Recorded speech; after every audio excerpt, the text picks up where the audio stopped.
সুপ্রিয় দর্শনার্থী, আমরা আবারও চলে এসেছি যে দীর্ঘদিন পূর্বে প্রায় 6 মাস পূর্বে যে আনোয়ার হোসেনকে নিয়ে জুম্মান শরীফ ব্লগ পেজে আমি পোস্ট করেছিলাম যে সেই মারাত্মক অ্যাক্সিডেন্ট করে যে একদম হাঁটুর বাটি ভেঙে চুরে কিন্তু গুড়াগুড়ি হয়েছিল এবং সেই চিত্র আপনারা দেখতে পাচ্ছেন। বিগত 3-4 দিন যাবৎ কিন্তু এই আনোয়ার হোসেন আমাকে ফোন দিয়ে আবার কান্নাকাটি করে বলছে যে প্লিজ স্যার দয়া করে একটু আমার কাছে একটু আসেন, আমাকে আর একটু সহযোগিতার হাত বাড়ান।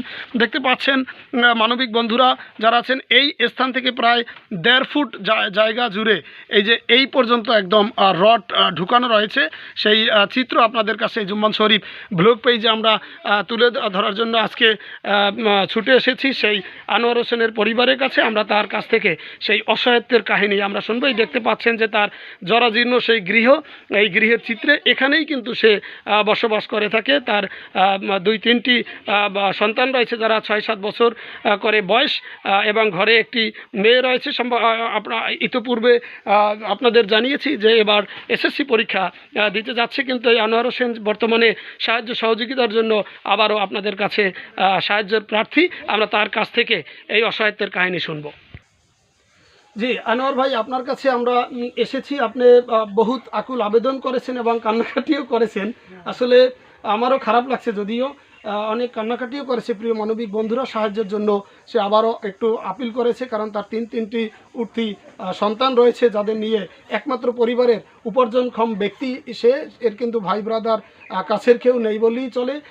সে কিন্তু একাই এই পরিবারকে সাপোর্টটা বহন করে। দেখতে পাচ্ছেন যে তার এই গৃহের অবস্থান কিন্তু যথেষ্ট জরাজীর্ণ। তো সেক্ষেত্রে আপনার কিছু দেশবাসীর কাছে বলার আছে? হ্যাঁ আছে। জি বলেন। আমার এই দেশের মানুষের আমি বলতেছি, আমার যারা যারা মেডিকেলে যাইয়ে সাহায্য করছে, তাকে সাহায্য আমি পাইছি। জুম্মান ভাই এরবারও নাম আছে, কিন্তু নামটা পুরো আমার খেয়াল নাই। 6-7 জনে যাই আমার সাহায্য করছে মিললে আমি টাকা পাইছি। এখন আমি আবার আমি এখন ভাই আমার ঠ্যাঙ্গে রড ভরা, এটা আপনারা তো দেখছেন। তা আমার এখন ভাই চলতে খুবই কষ্ট ভাই। তা আপনাকে দ্বারা আমি দয়া করি আর একটু সাহায্য চাই, যেন ভাই আমি এই ছোটো ছোটো বাচ্চা 7 বছর 8 বছর বয়স, এগো তো করার কিছু নাই। কারণ আমরা ভাই খাইতে লইতে অনেক কষ্ট ভাই। আপনারা দয়া করে আমার আর একটু ভাই সাহায্য করেন, যারা একটু সাহায্য করেন, যারা দেশ বিদেশে আছেন ভাই, তাদের কাছে বলি আমার আপন মানুষের কাছে আমি চাই না। তা আপন মানুষের কাছে আমি সাহায্য চাই না, আমি আপনার কাছে চাই। আমার আপন বলতে ভাই কেউই নাই ভাই, ঠিক আছে? আপন বলতে আমার কেউ নাই ভাই। এখন আপনারাই আমার আপন ভাই। আপনাকে আমি তো কিছু করতে পারবো না, নামাজ পড়ে আপনাকে আমি দোয়া করতে পারবো যেন আপনারা পোলা মাইয়া বউ বাচ্চা লইয়া আল্লাহ যেন আমাকে সুখে রাখে, শান্তিতে রাখে। আমাকে মাথায় কোনো আপাত দিবে থাকলে যেন আল্লাহ আপাত দিবে দূর করে। এবারে আপনারা যে এই আমার দান করছেন, এই যে বিভিন্ন জায়গায় যেন আল্লাহ যেন আপনাকে দান করতে সহযোগিতা করতে তৌফিক আল্লাহ করিয়ে দেয়। জি অনেক ধন্যবাদ। বাচ্চা লইয়া যে আপনাকে আল্লাহ সুখে রাখে, শান্তিতে রাখে, আমি এটাই আপনার কাছে বললাম। তা ভাই আমারে একটু চেষ্টা করবেন সাহায্য করার ভাই। আমার চলতে ভাই প্রচুর কষ্ট বউ বাচ্চা লইয়া। আমার এমন কোনো লোক নাই যে আমার চালাইবে ভাই। আপন বলতে ভাই কেউই নেই। এত আগে আপনাকে বলছি, এখনো বলে দিলাম। জি ধন্যবাদ আনোয়ার ভাই।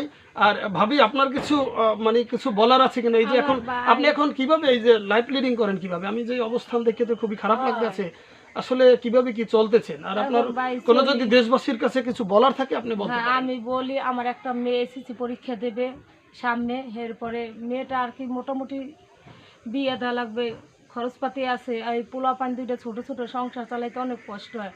আমার যাতে দেশবাসী একটু সাহায্য করতে আমার অনেক ভালো হইতে, কিন্তু আমার স্বামী যে কবে দাঁড়াইয়ে খাটবে, আমি এর জন্য একটু সাহায্য চাইতেছি যেন কিছু করে খাইতে পারে। জি আপনি কান্নাকাটি করবেন না, অনেকটাই চোখে আপনার জল আসার মতো অবস্থা ইতিপূর্বে আমরা দেখছি। আমার পোলা দুইটা দেখেন ভাই অনেক ছোট, ওরা যে আমার ভবিষ্যৎ করে লাইনে দুইটা আনে খাওয়াইবে, আমার এমন কেউ নাই ভাই।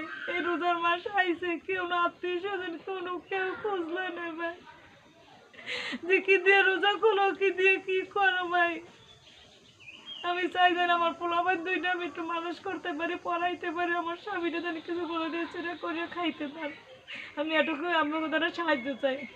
ইনশাল্লাহ যার কেউ নয় তার কিন্তু ইনশাল্লাহ আল্লাহ আছে। আর এই দুনিয়াতে কেউই কিন্তু ইনশাল্লাহ প্রত্যেকের রিজিক ওটা নির্ধারিত, রিজিকে যা আছে ইনশাল্লাহ হবে। আপনার সন্তান, আপনি কান্নাকাটি করবেন না।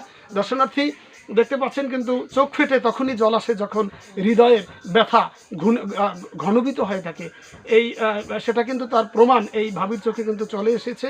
সে প্রমাণ করেছে যে আসলেই সে মানবেতর জীবনযাপন করছে। আসলে আমরা আনোয়ার হোসেনের এই অসহায়ত্বের কাহিনী আপনাদের কাছে তুলে ধরার একমাত্র কারণ হচ্ছে যে সমাজের বিত্তবান যারা আছেন আপনারা তো বিভিন্ন সময় আর্থিক সহযোগিতা করে থাকেন। এই পবিত্র রমজান মাসের সামনে আসন্ন ঈদ রয়েছে, সেই ঈদকে ঘিরে কিন্তু প্রত্যেকটা পরিবারেই কিন্তু সন্তানদেরকে কিছু জামা পোশাক দিতে চায়, কিন্তু এই পরিবারের সেই অবস্থান নেই যেখানে খেতেই দুমুঠো খেতেই একদম কষ্ট হয়, সেখানে তো পোশাকাদি প্রশ্নই আসে না।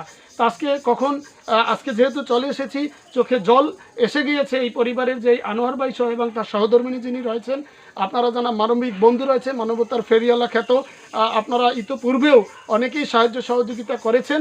আমি তাদের নাম এখানে আমি প্রকাশ করছি না, কিন্তু এর বাহিরেও যারা দেশ বিদেশ থেকে সহযোগিতা করেছেন আমি চেষ্টা করব ইনশাল্লাহ, যদি আপনারা এই পোস্টের মাধ্যমে আমি নাম্বার উল্লেখ করে দেব, সেই নাম্বারে যদি আপনারা কিছু আপনাদের সদগায় জারিয়া হিসেবে যে যা পারেন 50 টাকা, 100 টাকা, 200 টাকা কিংবা তার বেশি 1000, 2000 যে যা পারেন সেভাবে যদি আপনাদের অর্থের দানটুকু যদি এই পিতামাতার এই পবিত্র রমজান মাসে, যাতে করে এই দানের উছিলায় আপনাদের পিতামাতা কবরে ভালো থাকে, তাদের আত্মা শান্তি পায় এবং জান্নাতুল ফেরদৌস নসিব করে, সেজন্য আপনারা দান করতে পারেন।